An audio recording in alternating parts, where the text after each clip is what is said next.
I see the mountains, feel the salt air. I have reasons to behold of a wonder that never seems to be. You're as timeless as the water, you're as gentle as the breeze. I caress you, dear old Ireland, in my dreams. And home. The islanders were they closely associated with the mainland here? Oh, absolutely, it had to be. Had to be. You know, they were very much associated with it. I mean, the mainland was the source of supplies, and the food came from the mainland. And then if they were isolated, then they would send signals to the mainland. And they would also take turf out from the mainland. There was no turf. When you're small and you stop the tears from falling as you watch the young ones grow. You're as peaceful as a clear day, you're as rugged as the sea.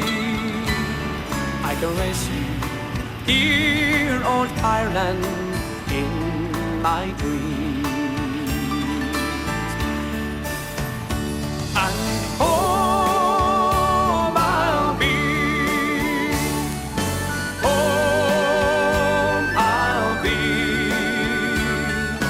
Banished thoughts of leaving, home I'll be.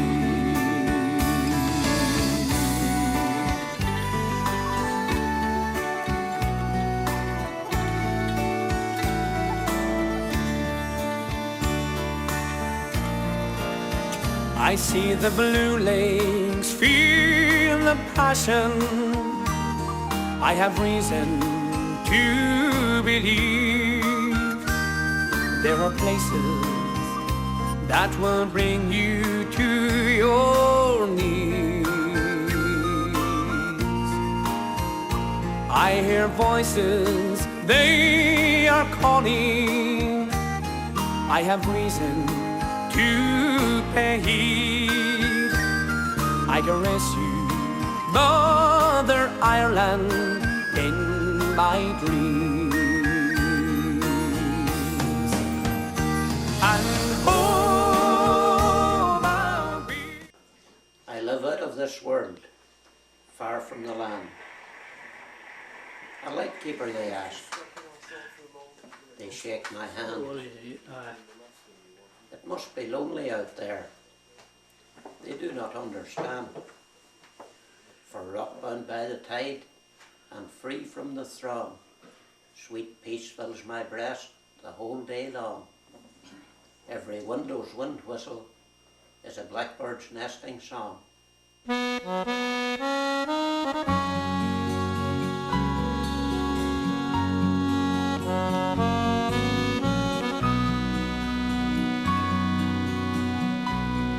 Dark, deep, rolling water, you roll free and wild as you carry our loved one. Scottish lovers. It's unique to the island. Right. We had the corn crake here for the first time this year. Is that right? First time ever? First time ever. There are a lot of apples here. None of them among them. Quite a lot of birds like here during breeding season. And there was a bird that comes here quite often, the snowy owl. Will you remember the island in better shape than it's in now? Oh, What way do you remember it the best? well, the school and the master's house was in first class condition that time, you know. Very good. Roof and doors and floors and everything was. On you we depend.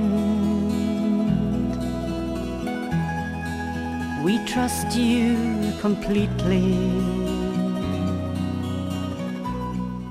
The Argo Delos was bound to Cuba for a cargo of sugar in 1962, and he mistook the Tor Rocks on the chart. He was using the old chart wherein the lighthouse was at the east end, but then the lighthouse was changed over the new light at the west end, and he came in too close and went on the Tor Rocks, and there was none of the crew lost. The ship broke in half and it was being towed to the Clyde, and it sank off Glengad. That was Biddy James. Biddy James. That was his house. And his wife went ashore to live in Malin Head, and she lived to the age of 100, and smoked her fill and drank her fill, and she could thread a needle until she was 100 without the use of glasses. And what is the right name? You don't know the McGonigal. They were McGonigals. James McGonigal. Right. They run the boat for the lighthouse keepers. That's Daniel Catherine Ned owned that house. Mm-hmm.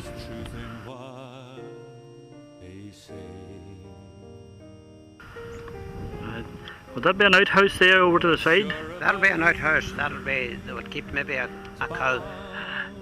Really? That full outline there, that's the baker's house. It was Baker's. Oh. Are far away. I watch the moon. That's the school teacher's house there. The only two-storey house on the island. When was it vacated? 1927. Master what? Master was McCallion.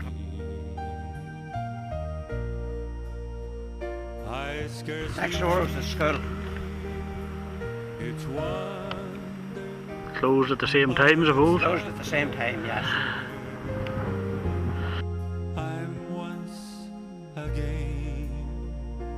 That schoolmaster, is there any other breed of him about McCallion?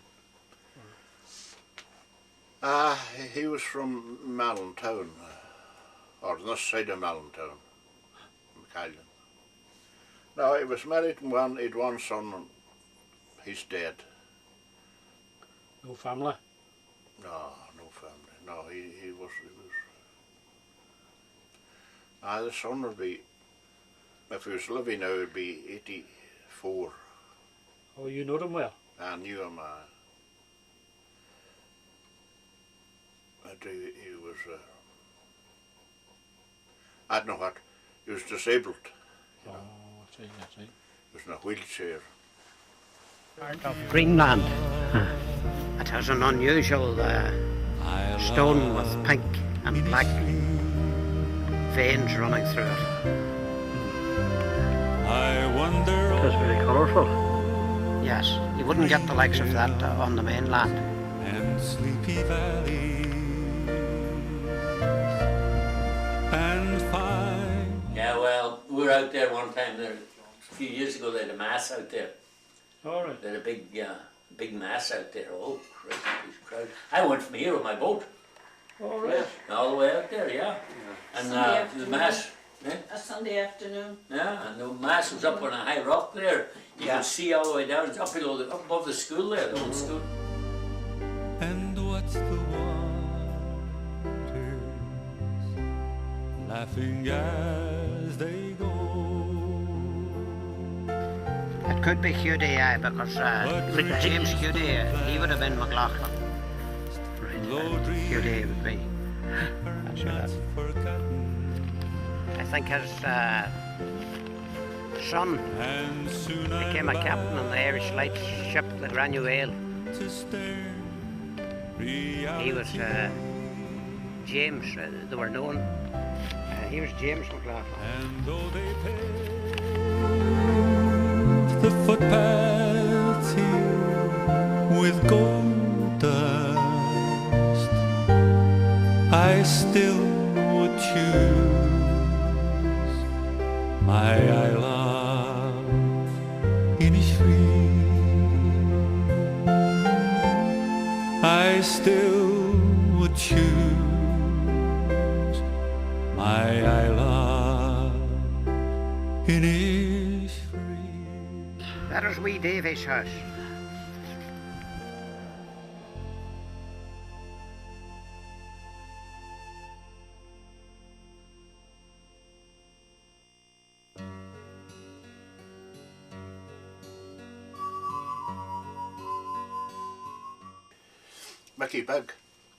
Mickey Bigg was an uncle of Donald Davies and Mickey Davies and Davies. And he was in the First World War in British Army. And through the war, then after the war was over, he came back and he came to Ireland and he joined the Free State Army. He was a settler, betrayed in the army. That was his job. Yeah, good. He lived in Dublin then, and nobody ever traced him, they couldn't. Wee Davy came over from Fleetwood to Dublin to look for him.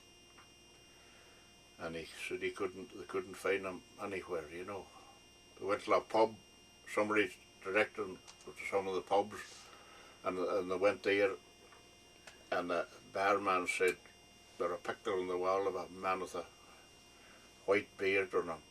And they said, the barman said, "That must have been him there." Yeah, that's what That's you... the cage bed, yes. That's what you got. Which that was Nellie Ruiz. Right.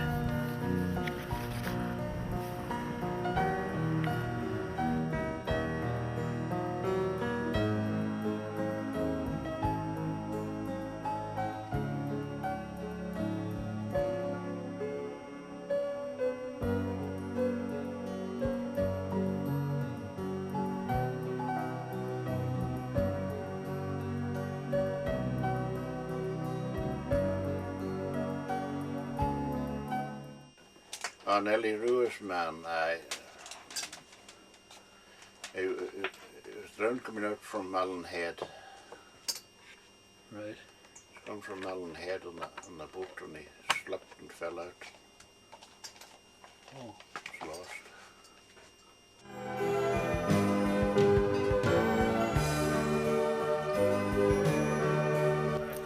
Mary Doherty.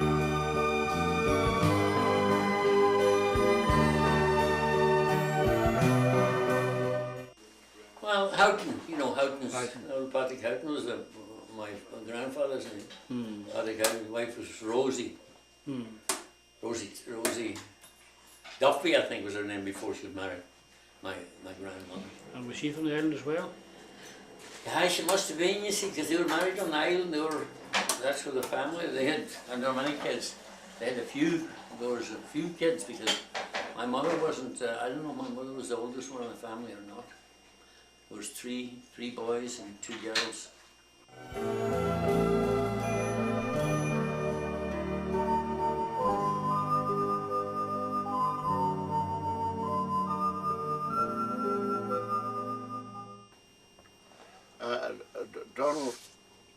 Donald went to Rathmullen,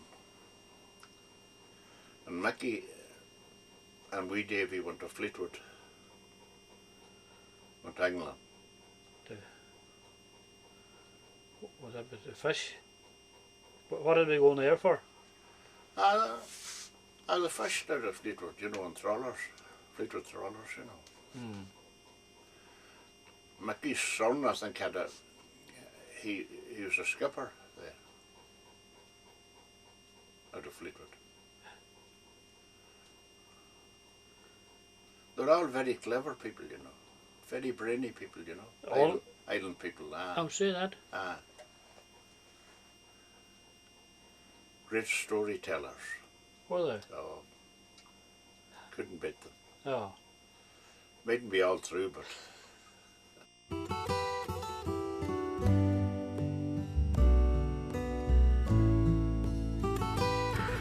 Let's put the hurry there.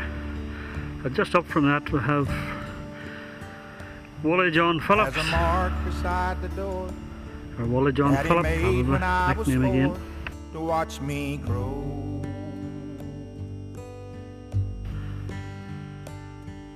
and the nail's still there where he hung This his one here cane is called when he Harris. grew Harry Airy.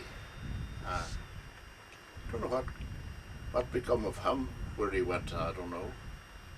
Yeah. Left Island and come out there, and he built that house.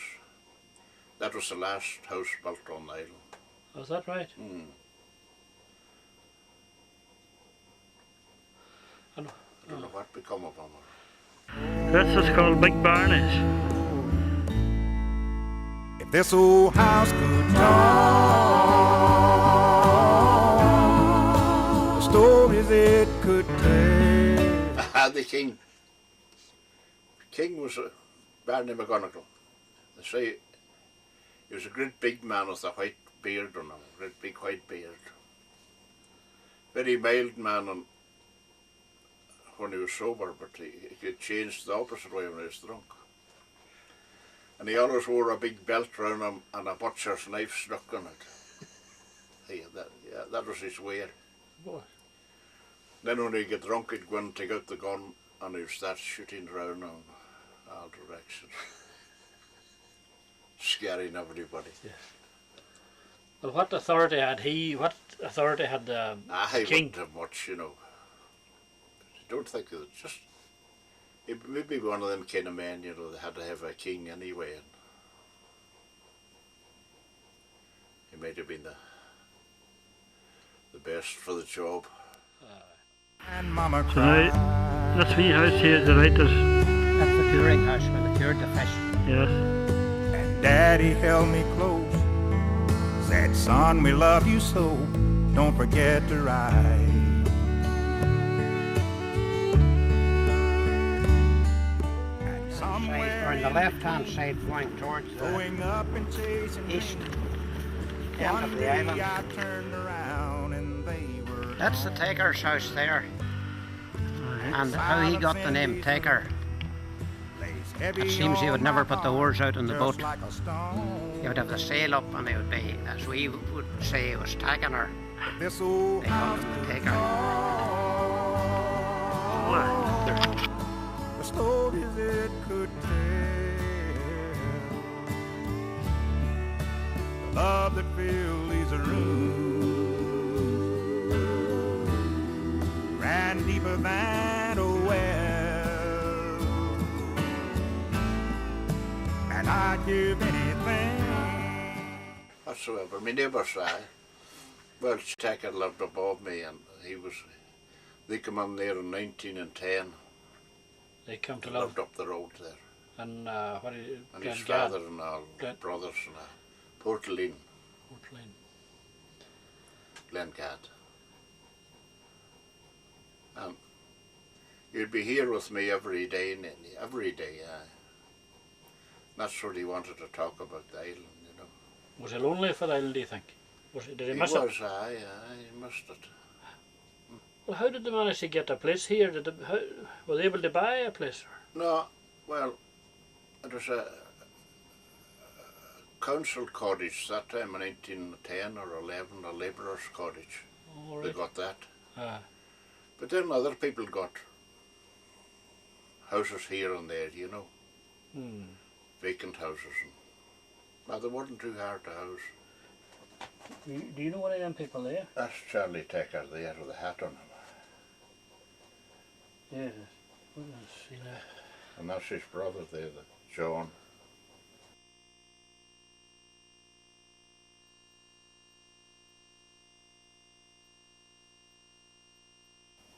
Well, did Charlie Taker go back out to the island much in your time? Aye, Burton, and he had a boat there. And I was out with him a few times, like when he had the boat when he was younger. Used to go out with him. They all missed the island, you know. I would say that. There must have been good boatmen, you know. His father, I knew Charlie's father too very well, old Johnny.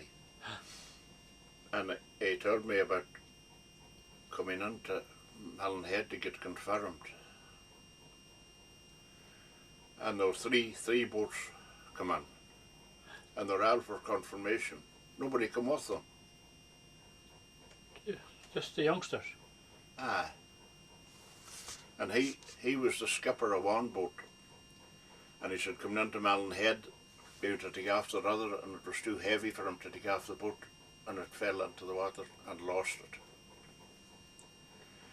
And then they stole a Malin Head man's rudder when they were leaving, and they got into trouble then. He says, at least God formation, stealing somebody's rudder. Suppose he had to get out home again. Aye. I said to him, I said, you must have been fairly big. And then he started to explain to me about the rudders. That was the size he was, you know. And I said, you should be big. No, I said, we weren't. I said, they got some pennies when they were leaving the island, you know, to buy things. And there were 4 of them staying with some old woman for the night, stay overnight. And they were to buy her a half pint of whisky, see, out of their money. And they went to the pub, I don't know where, to be Farron's or somewhere that time, and one wouldn't trust the other with the money, and they went all in and put down their penny or something on the counter. That was sort of sense they had, you know, then. You could imagine. There must have been good seafaring.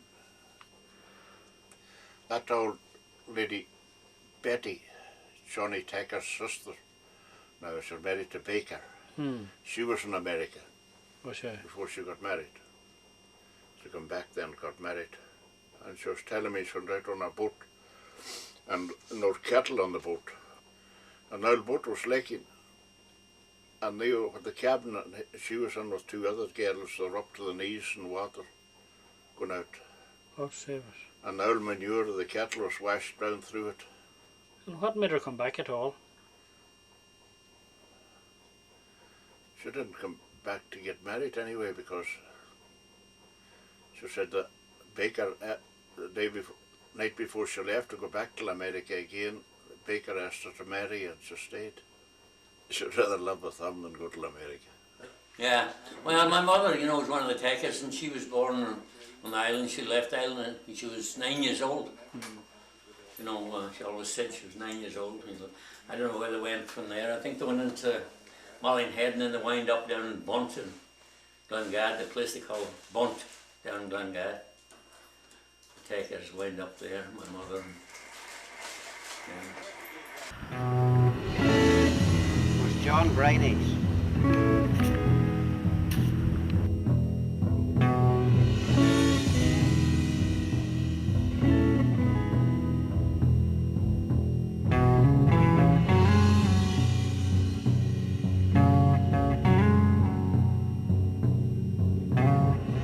Who's the ones you were telling me got drowned? There was a lot of them drowned. There was a father and son. Malin Head? Aye. During the war. Right. Went out line fishing or long line fishing, and, you know, speller. And went away early in the morning, and 6 of them, that was the last of them, I think. The numbers here tell of that. They were, them same Brineys, it was on the island. John Briney and his son, and Baker, Neil Briney, and his nephew. I forget the name of the rest of them now. Don't know who was one of them. No, it was a large signal station. Man worked on the equipment out there on the island, and he trained in Dublin. I think he was a fully qualified person. But the island had a wee band at one stage, and he used to dances in the old school. And O'Donovan then was a great singer, and he recorded in Dublin. He was also a radio Ireland as well at the time. And his best known song, of course, would be Karen Fair, or My Lovely Irish Rose. I'm not going to sing it for you. If you went to ICR in Karen, they did a compilation of his music, and he's singing on this. Right. And I actually had the record. And mingles with Trebriggy Bay, where flows the Atlantic foam. 'Twas in a cot close to the spot where the river gently flowed. I bid farewell to my own dear care, my lovely Irish rose.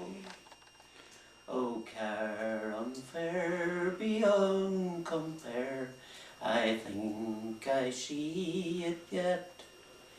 O care unfair beyond compare, I never will forget. We sailed away from Moville Bay just at the evening close. On a summer's night was my heart's delight, my lovely Irish rose. Oh, they definitely, I mean, the people who lived had two means of support. Like they had fishing, or the three means of support. They had fishing, which was the main one, and then they had a little bit of agriculture, and they had a third thing then, which was contact with sailing ships going past. So the fishing would be the main thing, because they could sell the fish and they could eat the fish, and they could dry the fish and smoke the fish. You could even cure the fish at a curing station out there as well. Yes. From the 1890s, set up by the Congested Districts Board. And you can see evidence of farming very clearly on the island. Like if you go up high enough and look down, you see there on that photograph there. Yeah, yeah. They all had their own patches for growing small quantities of corn or potatoes or maybe vegetables. Is it true that Inishtrahull escaped the blight? It escaped the blight, and in fact some people went out to live on the island. The population of the island increased. If you look at the census, increased over the period of the famine, because things were so desperate here. And I suppose another aspect too would be that people could fish, and the plentiful supply was cod and haddock. Yeah. Which had a good supply of fish. Turbot. Turbot, yeah, when they couldn't have it over here. Yeah. More east. What about making the potting? Did they make any potting? A long time back. That's right. Possibly got badly out of Scotland or something, you know. Way back when they'd be studying then, you know, they'd be trading back and forth to Islay. And then we boats. Oh, they took barley back from there anyway. Might be still the breed of it in Malin Head. It was brewing barley. That's right. Was it different to the ordinary It barley? was different to the ordinary barley. I don't know whether there were 3 rows or 4 rows, or I don't know what the difference was, you know. Or one clergyman that they went away to be schooled in France from Moville, you heard that. And the sailing ship went on the rocks in Wales. A family took them in and said, if you change your religion, we'll school you here. One of them took them up on it and the other didn't. And the two arrived back in Clonmany, one a Protestant minister and the other a priest. Yes. Right. And then at that time, the redcoats, you were beheaded if you were a priest practicing. So they would send word to the minister that they were coming and to have fodder for their horses. So he in turn would tell his brother, and he would take off to Inishtrahull for refuge. And then when they were gone, he would tell him the coast was clear, they could return back here again. So Yes. they were McLaughlin's. I see. Yeah. No electricity then, or no nothing. They moved around the island with the light at night. Stand on the light, wait on the beam to come again, and then you moved again, you see. And then you stand again. One of the ways they wanted to keep fish fresh was they would store them in a pool of water on the island. But the tide would sometimes come into this pool and flush it out. So to keep the fish from getting out again, they would tether the fish, and they actually tether them in in the pool by putting a ring around their nose. Well, no freezers on the island. No, that's good. But that was a better way of doing it. When there was very little privacy, you know, on the island. And they had a certain place on the island. If you seen a man going away with his wife in that direction, everybody took distance. Give them a bit of space. They had rules of their own.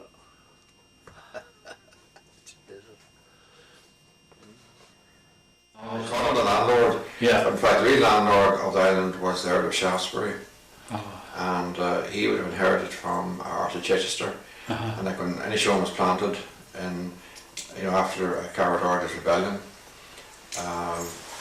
the island of Inishtrahull was included in the lands that were given to Arthur Chichester. But Chichester wanted the whole of Inishtrahull, but he also wanted Inishtrahull Island as well. And Inishtrahull Island is included in the grant of lands to Arthur Chichester. Why would you specify Inishtrahull? Well, it's also included because fishing was terribly important, and they would have been aware of the rich fishing grounds. So, and also from the point of view of military power and looking after the ships, and also as a lookout. So there's lots of reasons why it's very important to him. He told me about some other woman one time. Some man on Slaban and Malin Head was getting married. In Malin Head. He was getting married.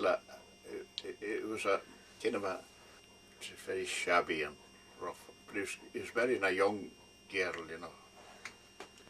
And there was great noise about the wedding, so I think they came in 3 or 4 boats from the island onto the wedding to see the wedding. And they were up along the road. It must be a mile from the Slieve Band to the chapel. And there were men away in front of the wedding who were digging swords with spades along the road, with a sword in a sail boy on the chanting car, going up. And they sworded the life out of him. And then they were all gathered inside the wall of the chapel round there along the road. They were all in there, packed up, they were all in there waiting to get in, and the priest come to open the door, and he knew what they're all about, you know. He started to push them back, and he said there were that many people in it that they're back again the wall along the road, and the whole wall just tumbled out on the road with a weight of people. It's a long row or sail in there for a bit of crack like that. But how long will it take him to row one? I don't know, maybe there'll be 2 hours, maybe, anyway. Good. The Wasp was a very famous ship which went down off Tory Island in the 1880s. The worst part about it was that where was the Wasp heading from? The Wasp was heading from Maville. And the reason it was coming to Maville was to pick up a detachment of soldiers based in Greencastle. And they were going to head back out to the island to collect their rent, which was about 15 shillings. Because it's the first time in British history that a British gunboat was used to carry out evictions or to collect rents. Now it didn't happen, but it was planned, that's the way it was. And the sad part about the Wasp is that many of the sailors went into Derry to get the photographs taken before this event happened.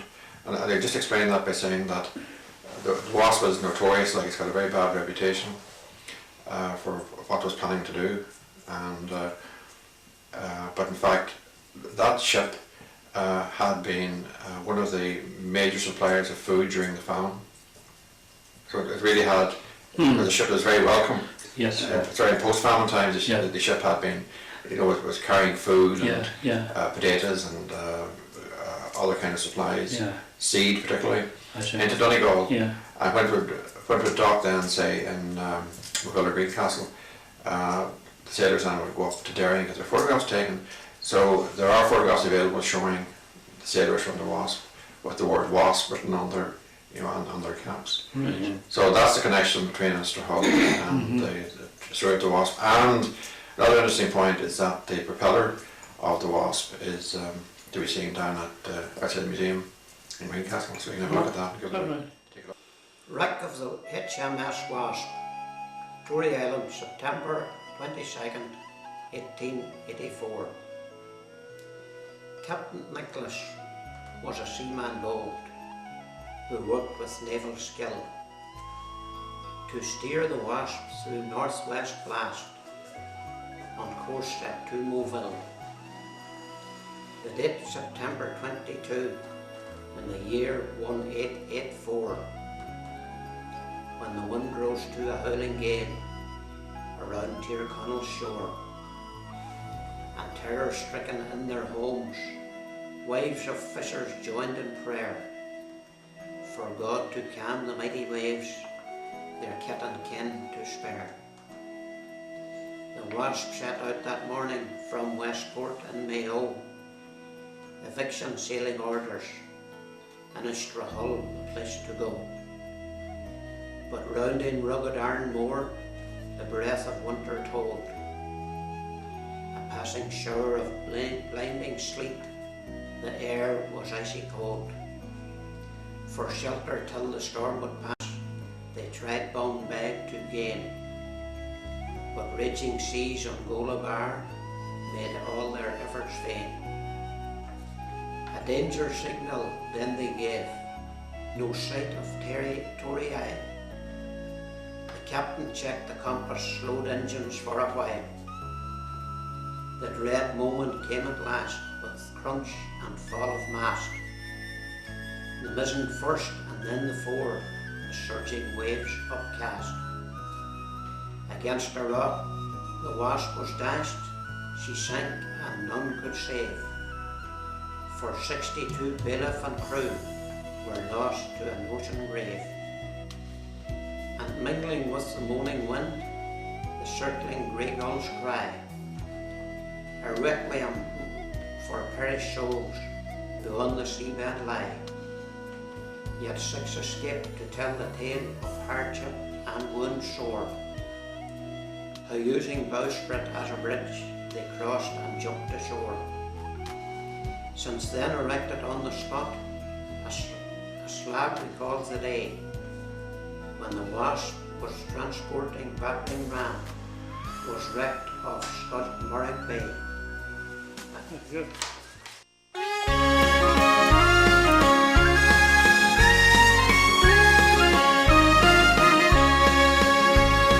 Stroll for a while through my memory, and I'll tell you of times long ago, when we walked to school summer and winter, barefoot through the fields we would go. I remember our little thatched cottage, and the half door led into the hall, the crane o'er the fire in the kitchen, and the grandfather clock on the wall. The stout it was cured with the poker, and poteen the set cured the flue. The bacon it hung from the ceiling, sure the story I tell you is true. We went to church every Sunday, and grandfather wore his best hat. The preacher he spoke from the altar, and all the women in different seats sat. Matchmaking was part of tradition, and the rambling house filled up at night. When the tailor he told the ghost stories, all the children they'd shiver with fright. The stout it was cured with the poker, and poteen the set cured the flu. The bacon it hung from the ceiling, sure the story I tell you is true.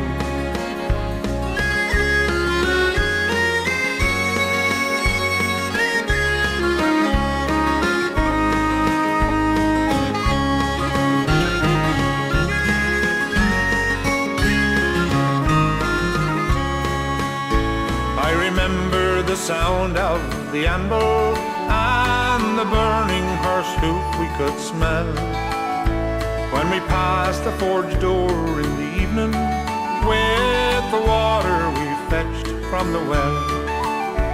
We spancel the cows before milking, tie the hearse to the wall through the shoe. His collar and hames, the winkers and reins and the harness, we kept them like new. The stout it was cured with the poker, and poteen the said cured the flu. The bacon it hung from the ceiling, sure the story I'll tell you is true.